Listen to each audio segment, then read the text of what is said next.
అందరికీ శ్రీ క్రోధినామ సంవత్సర ఉగాది శుభాకాంక్షలు. ఈరోజు అందరూ ఉగాది పచ్చడి చేసుకుంటారు. పాత వస్తువులను తీసేసి కొత్త వస్తువులు తీసుకుంటారు. కొత్త బట్టలు వేసుకుని గుడికి వెళ్తారు. ఈరోజు ఉగాది పచ్చడికి ఓ ప్రత్యేకత ఉంది. అసలు ఉగాది పచ్చడి అంటే ఏమిటి? షడ్రుచుల సమ్మేళనం. అంటే జీవితంలో ఎన్ని రకాల కష్టసుఖాలు ఒడిదుడుకులు వచ్చినా సంయమనంతో స్వీకరించాలనేది పరమార్థం.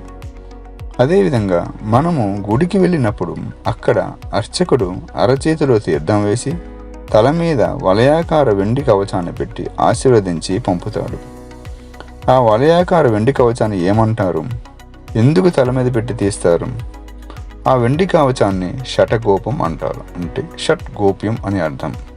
ఆ వెండి కవచాన్ని తల మీద పెట్టినప్పుడు ఆరోగ్యము, కీర్తి, ప్రేమ, జ్ఞానం, ధనము, సంతోషము అనే 6 రకాల ఐశ్వర్యాలతో ఆశీర్వచనం చేసి తిరిగి తీసేస్తున్నప్పుడు కామ, క్రోధ, లోభ, మోహ, మద, మాత్సర్యం అనే 6 రకాల దుర్గుణాలు తీసేయటం అని దాని అర్థం.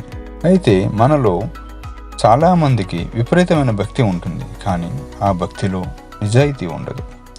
అలా భక్తిలో నిజాయితీ లేనప్పుడు మనం ఎన్నిసార్లు గుడికి వెళ్ళినా, ఎన్నిసార్లు ఆశీర్వచనాలు తీసుకున్నా ప్రయోజనం ఉండదు, పుణ్యం రాదు. ఏ గుడికి వెళ్ళినా, ఏ దేవుణ్ణి ఆరాధించినా నీ భక్తిలో నిజాయితీ ఉండాలి. అసలు నిజాయితీ అంటే ఏమిటి? మనం మాట్లాడే మాటల్లో నిజాయితీ ఉండాలి. అసత్యాలు, నిందలు, నిష్ఠూరాలు ఉండకూడదు.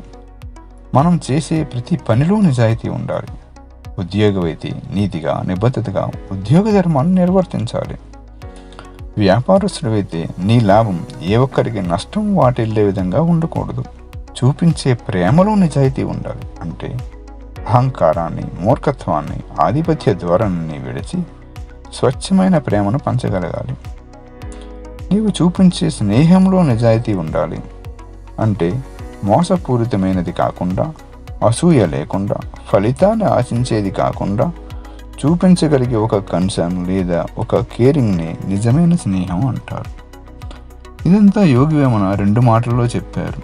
ఆత్మశుద్ధి లేని ఆచారం ఎలా, చిత్తశుద్ధి లేని శివపూజ ఎలా అని.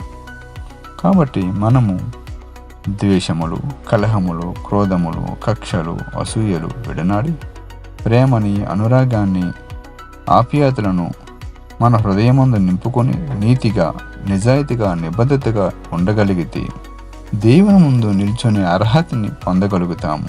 ఆశీర్వచనాలకు పాత్రలు అవ్వగలుగుతాము. చివరిగా ఉన్నతమైన ఆలోచనలతో ఉన్నత స్థాయికి అందరూ చేరుకోవాలని ఆశిస్తూ మరొకసారి ఉగాది శుభాకాంక్షలు తెలియజేస్తూ సెలవు తీసుకుంటున్నాను.